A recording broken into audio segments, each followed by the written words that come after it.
کہ لا اکراہ فی الدین، دین کے قبول کرنے میں کوئی جبر نہیں ہے۔ اگر تمہیں کافر رہنا ہے، یہودی رہنا ہے، عیسائی رہنا ہے، زرتشتی رہنا ہے، جس مذہب کو تم اختیار کرتے ہو اختیار کرو، اس کا پھر جواب دینا ہوگا۔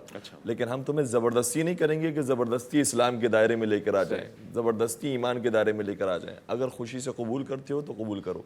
یہ اتنا خوبصورت پیغام ہے کہ آپ کو مختلف مقامات پر یہ محسوس ہوگا، نظر آئے گا۔ جس آیہ کریمہ کی تلاوت کرنے کا آپ نے بھی شرف حاصل کیا کہ ان اللہ یأمرکم بالعدل والاحسان وایتاء ذی القربى، اس میں 3 حکم دیے جا رہے ہیں۔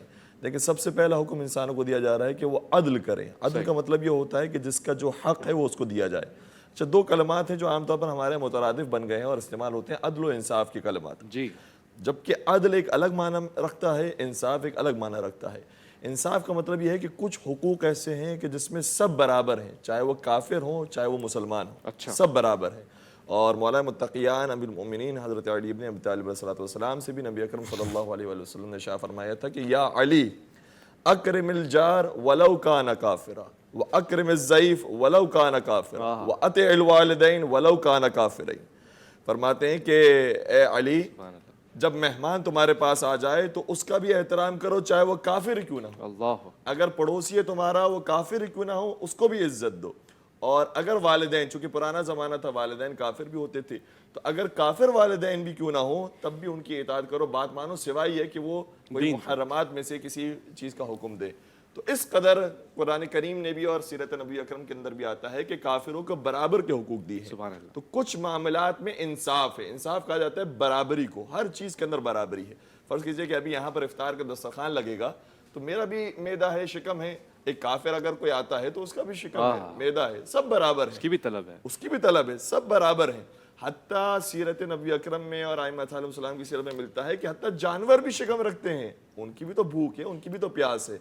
لہٰذا امام حسن مجتبی علیہ السلام کے ایک واقعہ ملتا ہے کہ خود کھانا تناول فرما رہے تھے اور سامنے دیکھا کہ بھوکا کتا موجود ہے، تو جو لقمہ خود اپنے لیے بناتے تھے وہی لقمہ بنا کر اس کی طرف پھینکتے تھے۔ تو ایک صحابی نے آگر کہا کہ میں اسے دور بھگا دیتا ہوں، کیونکہ شرعی اعتبار سے بھی دیکھا جائے تو ایک نجس جانور ہے اور مادی اعتبار سے بھی دیکھا جائے تو ایک خوفناک جانور ہے، تو دور بھگا دیتا ہوں۔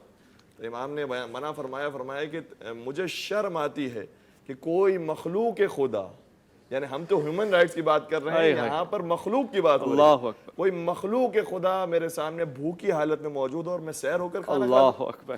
تو کچھ چیزوں میں سب کو برابر رکھا ہے، انصاف ہے، اور کچھ چیزوں میں عدل ہے۔ عدل کا مطلب کیا ہے کہ جس کا جو حق بنتا ہے وہ دیا جائے۔ آپ کی مسند وہاں پر ہے، آپ کا وہاں پر حق بنتا ہے، یہاں پر عالم دین کا حق بنتا ہے، وہ یہاں پر بیٹھے۔ اسی طریقے سے والدین کا جو حق بنتا ہے وہ ان کو عزت دی جائے، جو اولاد کا حق بنتا ہے وہ ان کو دیا جائے۔ تو معاشرے میں عدل بھی ضروری ہے، انصاف بھی ضروری ہے، اور پھر بلکہ حکم یہ دیا گیا والاحسان، اور احسان کرو۔ احسان کا کیا مطلب ہے؟ یعنی احسان کا مطلب یہ ہے کہ کسی کا کوئی حق بنتا ہے اس سے زیادہ عطا کر دو، سبحان اللہ، اس کا بھی حکم دیا ہے۔ وایتاء ذی القربى، اور رشتہ داروں کے حقوق ادا کرو۔ شاید اس کے اندر تو عدل و احسان سے بھی بڑھ کر بات ہے کہ انسان بس ادا ہی کرتا جائے اور پھر طلب کی اس کے اندر خواہش نہ ہو۔ اور یہ آیت وہ ہے کہ جو جامع ترین آیات کے اندر شمار کی گئی ہے۔ اب جہاں تک ہمارے دین کا مذہب کا تعلق ہے، ویسے تو سورہ کافرون کے اندر بہت واضح سا پیغام آ گیا کہ اگر تم ہمارے دین پر نہیں آتے، ہم تمہارے دین کو نہیں مان سکتے، تو اس کا یہ مطلب نہیں کہ ہم تلواریں نکال کر بیٹھ جائیں اور تمہاری گردن کو کاٹ دیں، تم ہماری گردن کو کاٹ دو۔ کہا لکم دینکم ولی دین، تمہارے لیے تمہارا دین ہے، ہمارے لیے ہمارا دین ہے۔ ہمیں جواب دینا ہوگا اپنے دین کے بارے میں، آپ کو جواب دینا ہوگا اپنے دین کے بارے میں۔ اور پھر قرآن کریم کی ایک اور آیت بھی ہے جس میں ارشاد ہوتا ہے کہ یا ایھا الذین آمنوا اذا ضربتم فی سبیل اللہ فتبینوا، اے صاحبان ایمان جب جنگ کے لیے جایا کرو تو دیکھ لیا کرو کہ کس پر تم حملہ کر رہے ہو۔